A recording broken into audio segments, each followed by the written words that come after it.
Varicose వ్యాధితో బాధపడుతున్నారంట. తక్కువ ఖర్చుతో ట్రీట్మెంట్ కావాలి అనుకుంటే ఎవిస్ హాస్పిటల్ని సంప్రదించండి. నమస్తే రమ్య గారు. నమస్తే జయ. చందమామ కథ ఒకటి చెప్పుకుందామండి. కొన్ని ట్విస్టులు ఉండే కథ ఓకేనా? సూపర్. పూర్వం ఒక రాజుగారు ఉండేవారు. ఈయనకి భూమి మీద ఎవరి దగ్గర లేని వస్తువులు తన దగ్గర ఉండాలని కోరిక. స్పెషల్ వస్తువులు, గొప్పవి, ఎవరికి దొరకనివి, అబ్బా అని ప్రతి వాళ్ళు ఆశ్చర్యపోయేవి. మనలో కూడా చాలా మందికి ఉంటుంది అట్లా. ఈ రాజుగారు ఎక్కడెక్కడో అద్భుతమైన వస్తువులు తెప్పించుకునేవాళ్ళు. ఈయనకి మహాద్భుత సౌందర్య రాశి అని ఒక కూతురు కూడా ఉండేది. కూతురు అందం చూసుకుని చాలా గొప్పగా ఉండేది ఆయనకి. అయితే ఆయన రకరకాల వస్తువులు తెప్పించుకునేవాడు, ఆ దేశం నుంచి ఈ దేశం నుంచి. ఈయనకి ఎప్పటి నుంచో ఒక సరదాట. అదేమిటి, నేల మీద నడిచే పడవ కావాలి ఆయనకి. బాగుంది. చూడు వింతగా, నీళ్ళల్లో నడుస్తాయి, నేల మీద నడవటం ఏంటి చెప్పు.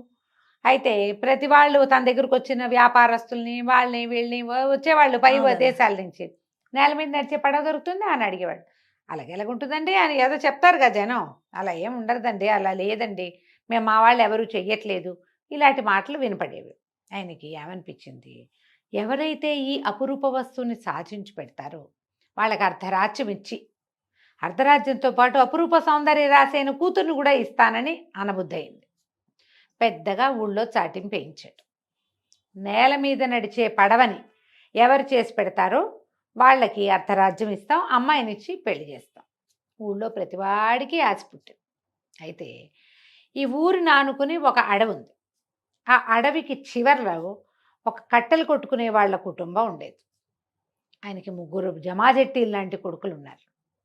వీళ్ళు ఏం చేసేవాళ్ళు, ఈ ఊళ్ళో దేశంలో ఎవ్వరికి అద్భుతమైన చెక్క కావాలన్నా వాళ్ళ దగ్గరికే వచ్చేవాళ్ళు. వీళ్ళు మంచి కర్రని సెలెక్ట్ చేసి ఇచ్చేవాళ్ళు. ఏ వస్తువు కావాలన్నా ఈ వస్తువుకి ఈ చెక్క, దానికి చెట్టు, దానికి ఇంత వయసు ఉండాలి, ఇంత ముదురు, అవన్నీ తెలుసు వాళ్ళకి. ఈయన అన్నాడు, ఏరా రాజుగారు అమ్మాయిని ఎంచక్క పెళ్లి చేసుకోవచ్చు కదరా, ఏదో ఒక ప్రయత్నం చేసి మంచి కర్రలు ఏమన్నా చూసి ఆ నేల మీద నడిచే పడవ ఏమిటో చేయండిరా అన్నాడు. మొదటి రోజు పెద్ద కొడుకు బయలుదేరాడు. వాడు ఒక గొడ్డలు పుచ్చుకుని, వాళ్ళ అమ్మ ఏదో ఫుడ్ కట్టించి అన్నం కట్టిస్తే అన్నం పుచ్చుకొని వెళ్ళాడు.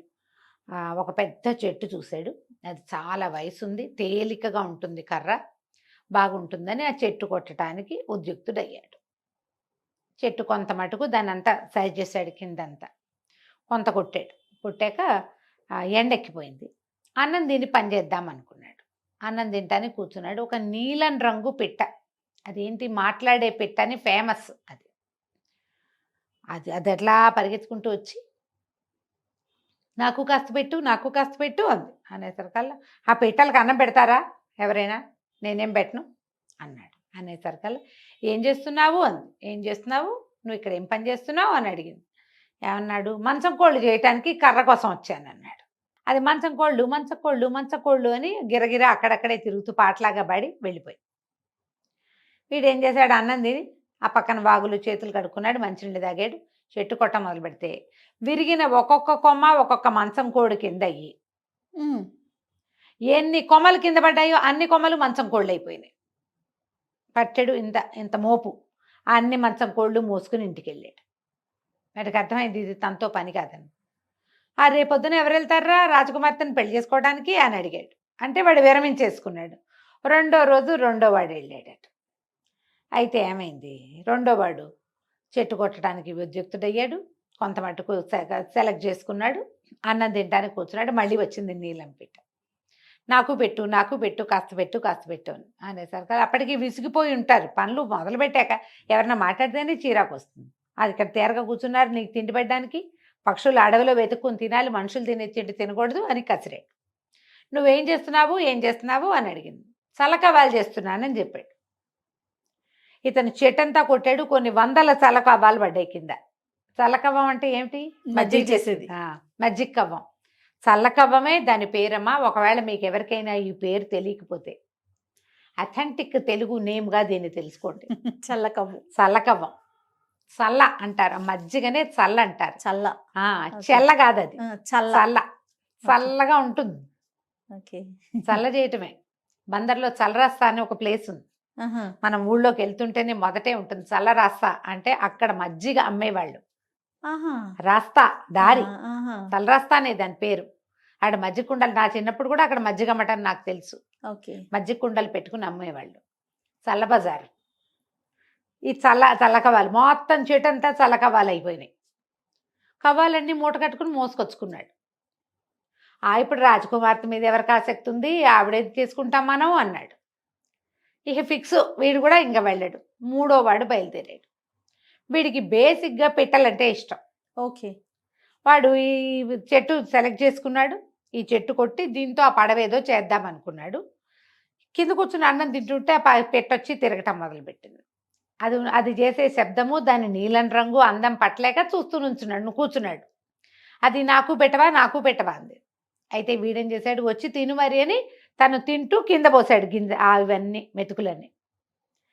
పక్షులు ఇట్లా చేత్తో తినవు కదా, కింద పడినవి ఏరుకుంటాయి. వాడు గిన్నె పక్కకి తీస్తే అది వచ్చి ఏరుకుని తిన్నది. ఏం చేస్తున్నావు అని అడిగింది. చేస్తున్నావంటే నేల మీద నడిచే పడవ చేస్తున్నానని చెప్పాడు. నేల మీద నడిచే పడవ అని అరుచుకుంటూ పోయింది పిట్ట. తర్వాత వీడు కొమ్మలు కొడుతూ ఉంటే ఒక పడవకి కావలసిన చెక్కల్లాగా ఒక్కో కొమ్మ విరిగి వాటంతట అన్నీ అవి పడవ షేపులో నిలబడి అక్కడ కనపడ్డాయి. ఆ పిట్టకు అట్లాంటి శక్తి ఉంటుందన్నమాట. దాన్ని డిస్ప్లేస్ చేయకూడదు. వీడు చక్కగా ఏం చేశాడు, చెక్క మేకులు పెట్టుకుని అన్ని దిగొట్టి చూస్తే చక్కగా నడుస్తుంది పడవ. దాంట్లో కూర్చుని అటెళ్ళు ఇటెళ్ళు అంటే నడుస్తుంది అది. ఎందుకంటే ఈ పిట్ట తాలూకు మహిమ వల్లే తయారైంది అది. వీడేం చేశాడు, ఇంకా రాజుగారి దగ్గరికి వెళ్ళటమే తర్వాయని ఆ గొడ్డలి పడవలో పడేసుకుని పడవ మీద వెళ్ళటం మొదలుపెట్టాడు. రాజుగారి రాజ్యం వైపుకి వెళ్ళాలి అని చెప్తే అది అటు నడుచుకుంటూ పోతుంటే ఏమైంది, ఒక చోట ఒకడు నేల మీద బాసిపెట్లు వేసుకుని కూర్చున్నాడు. వాడి చుట్టూతో బోల్డని ఎముకలు ఉన్నాయి, జంతువులు. పళ్ళతో గీరుతుంటే ఈడు ఆగి అన్నాడు, వనా ఏముందని గీరుతున్నావే అందులో, అంతా అయిపోయిందిగా అనేసరికి వాడు అన్నాడు, చచ్చే ఆకలిరా బాబు, నాకు మొత్తం 100-150 ఎకరాలు తినేశాను, ఆకలి ఎంత తిన్నా తీరదురా, ఏం చేయను మరి, అందుకని ఇదేదో చేస్తున్నానంటే నేను రాజుగారి ఇంటికి వెళ్తున్నా, బోల్డ్ భోజనం దొరుకుతుంది, దా నాతో రా, పడవెక్కు అని వాడిని ఎక్కించుకున్నాడు. రోజు భోజనం దొరకాలి అంతే. ఎక్కించుకున్నాడు. వెళ్తూ ఉంటే దూరం నుంచే వీళ్ళకి కనపడుతుంది, అక్కడ అడవి చివరిలో ఒక బావి ఉంది. ఒకడు కుండతోటి నీళ్లు తోడి కుండతోటే తాగేసి మళ్ళీ తోడేస్తున్నాడు. ఇంత కుండ నీళ్లు తాగాక మళ్ళీ తాగలరు ఎవరైనా? అదే కదా. ఇది చూసి, ఓనా ఏంటన్నయ్య అంత అసనిఘాతంగా తాగుతున్నావు నీళ్ళు అంటే, దాహం రా బాబు, నాకు బాగున్న రోజులు డబ్బులున్న రోజులు పీసేసి కుండలు సారా తాగేవాడిని, ఇప్పుడు డబ్బులు లేవు, కుండ ఎత్తుకుని తాగితే కానీ సాటిస్ఫాక్షన్ ఉండదు, అందుకని నీళ్లు తాగుతున్నానంటే నాతో రా నువ్వు అని చెప్పి ఎక్కించుకున్నాడు. ఎక్కించుకుంటే ఇంకా ముందుకెళ్తే ఒకడున్నాడు, ఒక పెద్ద బలశాలి, నడుచుకుంటూ పోతున్నాడు. సగం అడవిని ఎత్తి భుజం మీద పెట్టుకుని ఉన్నట్టు వాడు. అడవి సగం ఉంది వాడి భుజం మీద. ఓనా ఎక్కడికన్నా వెళ్తున్నావు అంటే, నేనేం చేయనురా, మా సవితల్లి దగ్గర పెరిగాను నేను, ఆవిడ ఎన్ని కట్టెలు తెచ్చినా చాలేదంటుంది.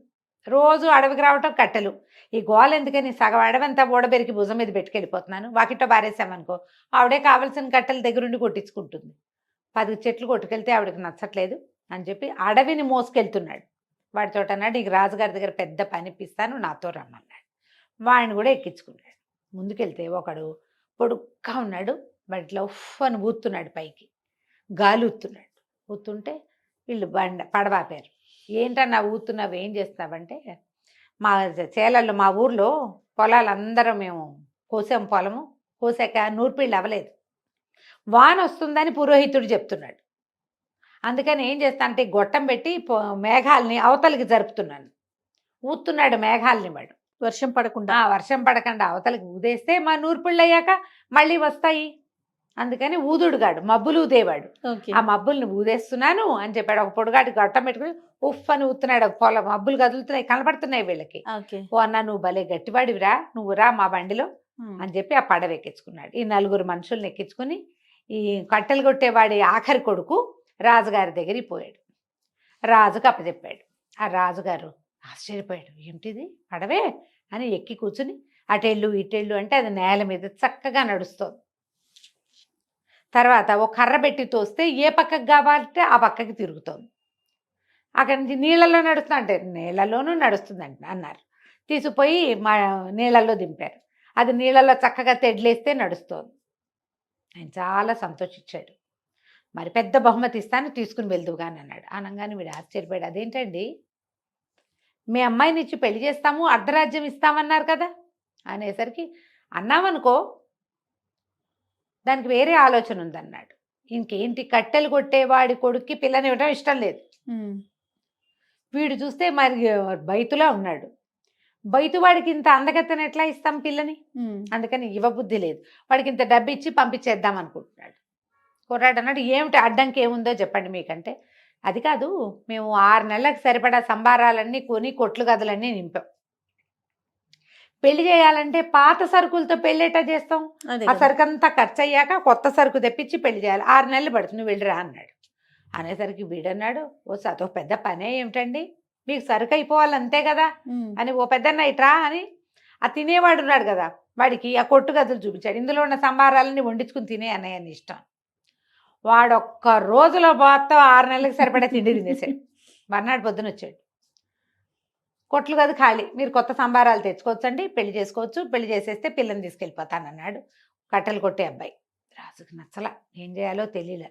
అదేముంది, తిండి ఒకటే కాదు కదా, సంవత్సరానికి సరిపడా సారా పీపాలు నిలవబెట్టాం, పెళ్ళి అనగానే కొత్త ద్రాక్షరసం చేయించాలి, ఈ సారా అంతా ఇప్పుడు ఖర్చు అవ్వాలి, దానికేముంది, మన దగ్గర ఇంకోడు ఉన్నాడని రెండో వాడి అన్నయ్యని, తాగే అన్నయ్యని తీసుకుపోయి పంపించాడు. వాడు బ్రహ్మాండంగా మొత్తం పీపాల సారా అంతా తాగేసి, ఆహాహా ఇవాళ పండగలాగా ఉందిరా తమ్ముడు, ఎప్పుడో చిన్నప్పుడు తాగాను ఇంత ఎక్కువ, చాలా బాగుంది, నీ పెళ్ళికి ద్రాక్షాసవం చేస్తే అది కూడా రుచి చూస్తానే అని బ్రేవని తేంచుకుంటూ పోయాడు. రాజు కొడ్డు మండిపోయిందమ్మో, వీడేదో మోసగాడిలాగా ఉన్నాడని కాల్బలం ఒక 1500 మంది వీళ్ళున్నారు అతని దగ్గర, కాలుబంట్లు, వాళ్ళని కేకేశాడు, ఈ కట్టెలు కొట్టే అబ్బాయిని పంపించేసేయండి ఊళ్ళో ఇచ్చాను.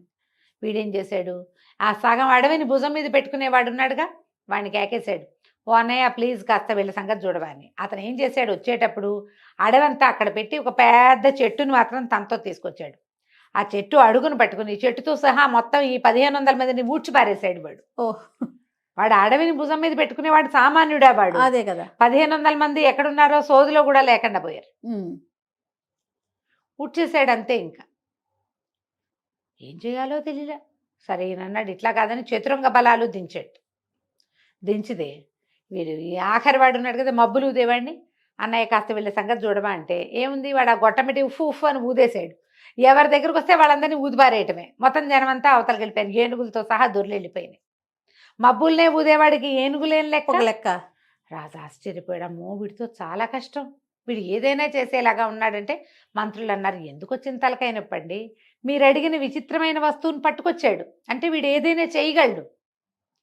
పైగా వాడి దగ్గర ఉన్న 4 చెండప్రచండులుగా ఉన్నారు, పిల్లనిచ్చి పెళ్లి చేయండి, మాట తప్పిన అది వస్తుందండి మీకు అనేసరికి సరేనని ఆయన ఏం చేశాడు, రాజకుమార్తెనిచ్చి పెళ్లి చేసి అర్ధరాజ్యాన్ని వాడి చేతిలో పెట్టాడు. వాడు ఈ 4 కొంచెం కంట్రోల్లో పెట్టుకుని, ఒకడికి ఆహారము, ఒకడికి సారా, ఇంకొకటికి చేతి నిండా వాళ్ళిద్దరికి పనులు ఉండేలాగా చూసుకుని 4 మంత్రులుగా పెట్టుకుని ఆ రాజ్యాన్ని హాయిగా పరిపాలించాడు. కంచికి మనం ఇంటికి. చాలా చాలా బాగుంది రమ్య. నమస్తే. నమస్తే.